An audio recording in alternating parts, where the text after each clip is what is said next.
जिनके पूर्वज को इस देश में हिंदुत्व के पुरोधा के तौर पर देखा जाता है, जिनकी वीरता की कहानियां छोटे छोटे बच्चों तक को सुनाई जाती हैं, जिन्होंने अपने वक्त में इस देश में मराठा साम्राज्य जैसे महान साम्राज्य की स्थापना की, जिन्हें इस देश में छत्रपति की उपाधि दी गई, उन्हीं छत्रपति शिवाजी महाराज के वंशज अब संसद में पहुंचने के लिए लोकसभा का चुनाव लड़ रहे हैं। लेकिन जिनके पूर्वज के साम्राज्य का विस्तार उत्तर से लेकर दक्षिण तक था, जिनके युद्ध कौशल से औरंगजेब भी डरता था और जिन्होंने अपने वक्त में 350 से भी ज्यादा किलों पर जीत हासिल की थी, आज उनके वंशजों के पास कितना पैसा है, बात करेंगे विस्तार से। नमस्कार, मैं हूं अविनाश और आप देख रहे हैं अनकट। छत्रपति शिवाजी महाराज का किरदार ही इतना बड़ा है कि महाराष्ट्र में राजनीति की कोई भी बात बिना छत्रपति शिवाजी महाराज के पूरी नहीं हो पाती। अगर प्रधानमंत्री मोदी भी महाराष्ट्र में कोई रैली करते हैं तो वो छत्रपति शिवाजी महाराज को याद करते हैं। मुझे खुशी है कि हमारे नेवल ऑफिसर्स जो अपलेट्स पहनते हैं, अब उसमें छत्रपति वीर शिवाजी महाराज की विरासत की झलक भी देखने को मिलने वाली है। नए एपोलेट्स भी अब उनकी नौसेना के प्रतीक चिन्ह की तरह ही होंगे। ये मेरा सौभाग्य है कि नौसेना के ध्वज को मुझे पिछले वर्ष छत्रपति शिवाजी महाराज की विरासत से जोड़ने का अवसर मिला था। अब एपोलेट्स में भी छत्रपति वीर शिवाजी महाराज का प्रतिबिंब हम सबको नजर आएगा। अगर राहुल गांधी भी कोई रैली करते हैं तो बिना छत्रपति शिवाजी महाराज के जिक्र के उनकी बात पूरी नहीं होती है। शिवाजी महाराज जी जिन्होंने पूरी दुनिया को रास्ता दिखाया, उनकी जमीन है। मां के बिना, जो मां होती है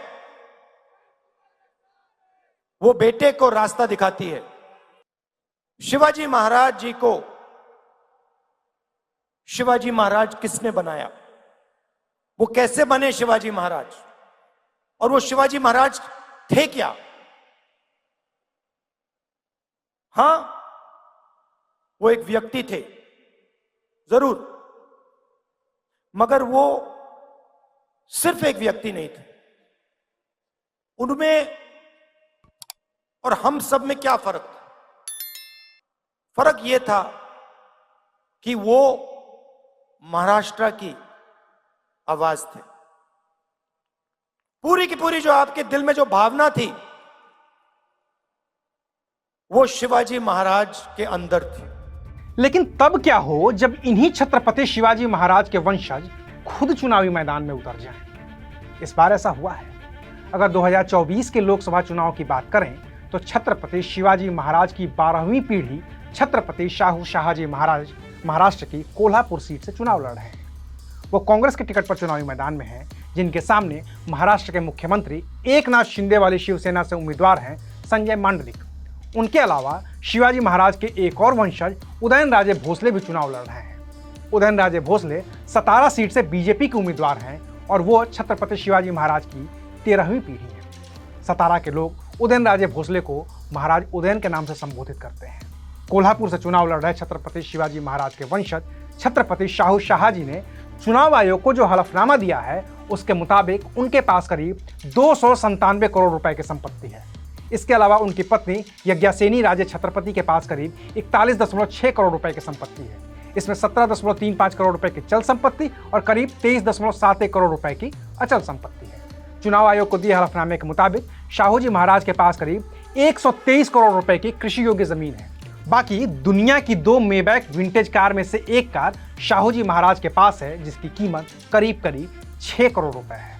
इसके अलावा छत्रपति शाहू शाहजी पर किसी तरह का कोई कर्ज नहीं है। रही बात पैतृक संपत्ति की, तो शाहू शाहजी को करीब 150 करोड़ रुपए की संपत्ति विरासत में मिली है। वहीं अगर शिवसेना के उम्मीदवार की बात करें तो संजय मांडली के पास करीब 14.37 करोड़ रुपए की ही संपत्ति है। और रही बात छत्रपति शिवाजी महाराज के दूसरे वंशज उदयनराजे भोसले की, तो वो भी करोड़पति हैं। चुनाव आयोग को दिए हलफनामे के मुताबिक उदयनराजे भोसले के पास करीब 226 करोड़ रुपए की संपत्ति है। हालांकि उन पर करीब 2.44 करोड़ रुपए का लोन भी है, जिसमें करीब 31.64 लाख रुपए कार लोन के हैं। उदयनराज भोसले की पत्नी दमयंती राजे के नाम पर करीब 5 करोड़ रुपए की संपत्ति है। उदयनराज भोसले को करीब 148.72 करोड़ रुपए की संपत्ति विरासत में मिली है। उदयनराजे भोसले अब भी भारतीय जनता पार्टी से राज्यसभा के सांसद हैं और अब वो 17 सीट से लोकसभा का चुनाव लड़ रहे हैं। अभी के लिए बस इतना ही। फिर मिलेंगे नई खबर के साथ। देखते रहिए अनकट। शुक्रिया।